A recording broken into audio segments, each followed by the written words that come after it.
ناظرین، گجر خان سے ہم خبر شامل کرتے ہیں۔ خلیفہ دوم حضرت عمر فاروق رضی اللہ تعالیٰ عنہ کی شان میں حیدر علی کاظمی نے گستاخانہ الفاظ استعمال کیے، جس پر گجر خان اور گرد و نواح میں عوام میں شدید غم و غصہ پایا جا رہا ہے اور شدید مذمت جاری ہے، اور اس گستاخ نوجوان کے خلاف تھانہ گجر خان میں FIR درج۔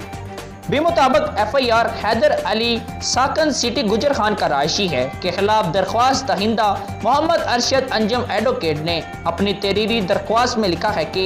حیدر علی نے گزشتہ شب 14 جون کو اپنی فیس بک ID پر حضرت عمر فاروق رضی اللہ تعالیٰ عنہ کے بارے میں نازیبا کلمات تحریر کیے اور حرمت صحابہ کے خلاف گستاخانہ الفاظ استعمال کرنے کا مرتکب ہوا ہے، اور اس کے اس فعل سے سائل اور تمام مسلمانوں کے جذبات شدید مجروح ہوئے ہیں اور عوام میں سخت غم و غصہ پایا جا رہا ہے،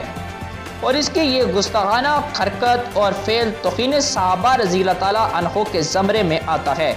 لہذا اس کے خلاف مقدمہ درج کر کے فوری اسے گرفتار کیا جائے، جبکہ آج 15 تاریخ کو ملزم کے خلاف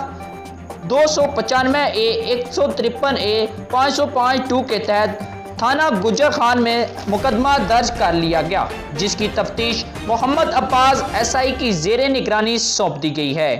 اس موقع پر گجر خان کی سیاسی، سماجی و کاروباری شخصیات نے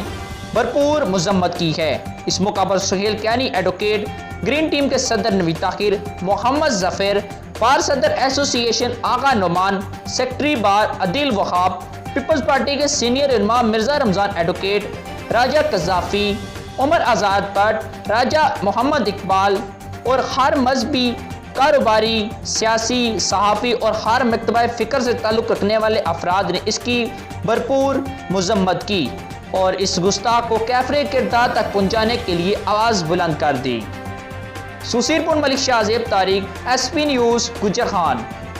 ناظرین، مزید خبروں کے لیے SP نیوز چینل کو سبسکرائب کریں اور بیل آئیکن کو آل پر پریس کریں تاکہ ہر آنے والی ویڈیو آپ تک بآسانی پہنچ سکے۔